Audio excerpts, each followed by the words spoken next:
بسم اللہ الرحمن الرحیم۔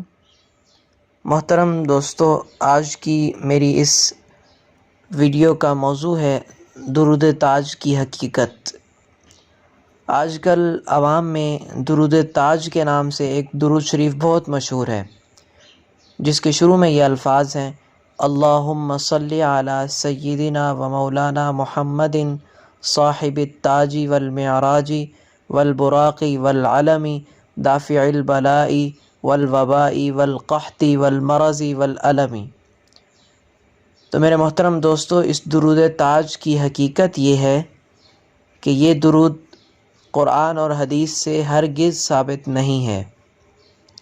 اسی طرح اس درود پاک کی کوئی بھی فضیلت قرآن و حدیث سے ثابت نہیں ہے، اس لیے اس کے جتنے بھی فضائل بیان کیے جاتے ہیں وہ سب کے سب من گھڑت ہیں اور بے ساختہ ہیں۔ اس درود کے جتنے بھی فوائد بیان کیے جاتے ہیں وہ بھی کسی معتبر ذریعے سے منقول نہیں۔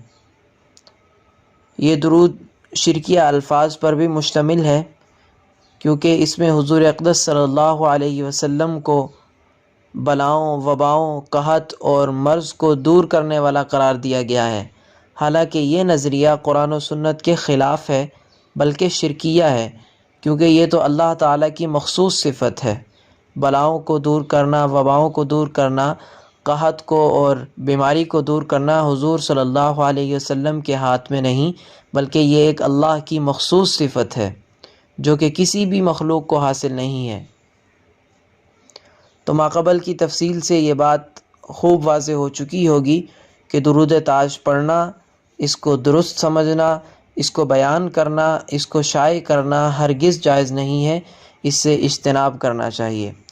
اور اس سے پہلے میں گفتگو کر چکا ہوں درود پاک کے الفاظ سے متعلق، تو سب سے بہتر اور افضل الفاظ وہ درود ابراہیمی ہے، جس کی فضیلت اور جو قرآن پاک سے ثابت، قرآن اور حدیث سے ثابت ہے، جس کو ہم نماز کے اندر پڑھتے ہیں: اللہم صلی علی محمد وعلی آل محمد کما صلیت علی ابراہیم وعلی آل ابراہیم انک حمید مجید، اللہم بارک علی محمد وعلی آل محمد کما بارکت علی ابراہیم وعلی آل ابراہیم انک حمید مجید۔